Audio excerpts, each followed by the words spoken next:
Hello guys. तो आज हम बात करने वाले हैं एंसेस्टर हीलिंग के बारे में। देखिए, किसी का क्वेश्चन था कि आप हमें बताइए कि आपने एंसेस्टर हीलिंग कैसे की है। देखिए, आपको बताया जाता है कि आपको एंसेस्टर हीलिंग की मेडिटेशन करनी है। देखिए, अगर आपको लगता है कि मेडिटेशन से आप एंसेस्टर हीलिंग कर लेंगे तो नहीं होने वाला है। ठीक है, ये चीज़ मैंने भी की है, लेकिन इसका ज़्यादा असर नहीं होता है। लेकिन इस मेडिटेशन से मेरे जो रास्ता था वो मुझे दिखना स्टार्ट हो गया। देखिए, एंसेस्टर हीलिंग बेसिकली आपके कर्मों पर डिपेंड करती है।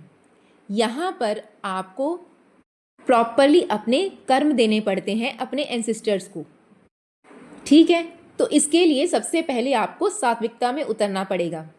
सबसे पहले आपको फास्ट रखने पड़ेंगे। देखिए, जब आप फास्ट रखते हैं, एक तो आपका तपोबल बढ़ जाएगा, और अब तक जितना भी आपने अनियन गार्लिक खाया था या आप नॉन वेजिटेरियन थे, तो आपको प्रॉपरली यूनिवर्स सात्विकता में लाएगा। तो मैंने पहले 5 साल फास्ट रखे हैं। फास्ट रखने के बाद जब मैंने अपना मंत्र चैंट स्टार्ट किया, तो उसके बाद आपको दिखना स्टार्ट हो जाएगा। आपको सपने में आपके पितृ दिखने स्टार्ट हो जाएंगे। तो वहाँ से आपको समझ में आ जाएगा कि आपके बर्थ चार्ट में पितृदोष है। तो वहाँ से जब आप पितृदोष की हीलिंग करना स्टार्ट करते हैं, तो पहले तो वो थ्रू मंत्रास की ही होती है। आप जब मंत्रोच्चारण करते हैं तभी आपके जो पितृ हैं वो नीचे आते हैं, यानी कि आपके पास आते हैं।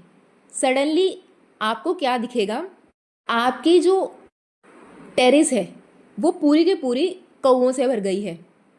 मतलब बहुत ज़्यादा क्रोज आपके जो टेरेस पे हैं आने लग जाएंगे। आपको पता चलना स्टार्ट हो जाएगा कि हाँ, आपकी जो बर्थ चार्ट है उसमें पितृदोष है। तो मंत्रोच्चारण के साथ साथ जब आप उनके लिए दान निकालने लगते हैं, जैसे कि पूर्णिमा पे और अमावस्या पे, तो वो चीज़ आपके लिए काम करना शुरू कर देती है। ठीक है, तो देखिए, जैसे भी आप अपने पितरों को पूजते हैं, कुछ लोग अग्नि में या उपले में भोग देते हैं। ठीक है, तो आपको ऐसा नहीं करना है। आपको क्या करना है, आपको जल लेना है, अपने इष्ट देव को बोलना है कि हे महादेव, आप मेरे आराध्य हैं, आप मेरे गुरु हैं। मैं आपको और माँ पार्वती को साक्षी मानते हुए अपने पितरों को ये भोग दे रहा हूँ या भोग दे रही हूँ। तो उस जल में आपको 2 बतासे, 2 लौंग डालकर अपने घर से लेके जाना है, और 41 डेज ओम मम सर्व पितृ देवताभ्यो नमः, ओम मम सर्व पितृ देवताभ्यो नमः का जाप करते हुए आपको भगवान शिव को 41 डेज ये जो जल है वो अर्पित करना है। और उसके साथ ही पूर्णिमा पर और अमावस्या पर आपको उनके लिए दान निकालना है, और साथ ही साथ पक्षियों को भी खाना ज़रूर डालना है। तो देखिए, मैंने ये चीज़ की है। तो इसके लिए आपके गुरु का होना बहुत ज़्यादा इम्पॉर्टेंट है। जैसे कि आप महादेव को गुरु बनाइए या आप हरि को गुरु बना लीजिए। आप इनके द्वारा ही उनकी हीलिंग कर सकते हैं, वरना आपकी जो हीलिंग है, एंसेस्टर हीलिंग, कभी नहीं होगी। और 41 डेज ये आपको करना है। तो ये चीज़ जब मैंने 7 मंथ तक, जब मैंने एंसेस्टर हीलिंग शुरू की थी, तो 7 मंथ के बाद 8वां जो मंथ था उसमें मैंने 41 डेज लास्ट में ये चीज़ की है। और जिस दिन पितृपक्ष का लास्ट डे था उस दिन भी मुझे जाना था। तो उस दिन जब मैं मंदिर देने गई हूँ, तो उसके बाद मुझे वहाँ से वापस आते वक्त ईगल्स दिखना शुरू हो गए। मतलब अब क्रोस दिख नहीं रहे थे। उस दिन पहले दिन मुझे ईगल दिखना स्टार्ट हुए। तो ईगल आपके लिए ट्रांसफॉर्मेशन की निशानी होता है। तो यहाँ से डिवाइन आपको समझाते हैं कि आपकी जो एंसेस्टर हीलिंग है वो कंप्लीट हो चुकी है। देखिए, ये ज़रूरी नहीं है कि आप इसे पितृपक्ष में ही शुरू करें। आप 7 महीने पहले या 8 महीने पहले शुरू कर सकते हैं। अब जैसे पितृपक्ष खत्म हो चुका है तो अब आप नवरात्रों के बाद स्टार्ट कर सकते हैं। जो लोग मंत्र चैंट कर रहे हैं वो लोग तो अपना एंसेस्टर हीलिंग कर सकते हैं, और जो लोग नहीं कर रहे हैं तो उनको पहले फास्ट रख के उसके बाद भगवान शिव को गुरु बना के आप अपनी मंत्रोच्चारण स्टार्ट कीजिए। मंत्र चैंट जब तक नहीं करेंगे तब तक आप प्रॉपरली हीलिंग नहीं कर सकते हैं, ठीक है। तो उसके बाद जो ट्रांसफॉर्मेशन है आपका स्टार्ट हो जाएगा। आपको पता चलना स्टार्ट हो जाता है कि ये चीज़ आपके साथ हो रही है। देखिए, एक तो आपको सपने भी आ रहे होते हैं और दूसरा ही आपको प्रॉपरली डिवाइन बर्ड्स के थ्रू दिखा रहे होते हैं आपकी प्रॉपर ट्रांसफॉर्मेशन को। जैसे पहले आपको क्रोस दिख रहे थे, उसके बाद आपको ईगल्स दिखना स्टार्ट होंगे। और ये चीज़ मेरे साथ हुई है और आप अपना अपना रेजोनेट कर लीजिएगा।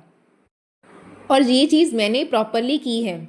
देखिए गाइज, इसमें क्या होता है, आपको बार बार यूट्यूब वाले सब बता रहे होते हैं कि आप मेडिटेशन कर लीजिए, आप ये कर लीजिए, आप वहाँ से पूजा करवा लीजिए, आप त्र्यंबकेश्वर चले जाइए।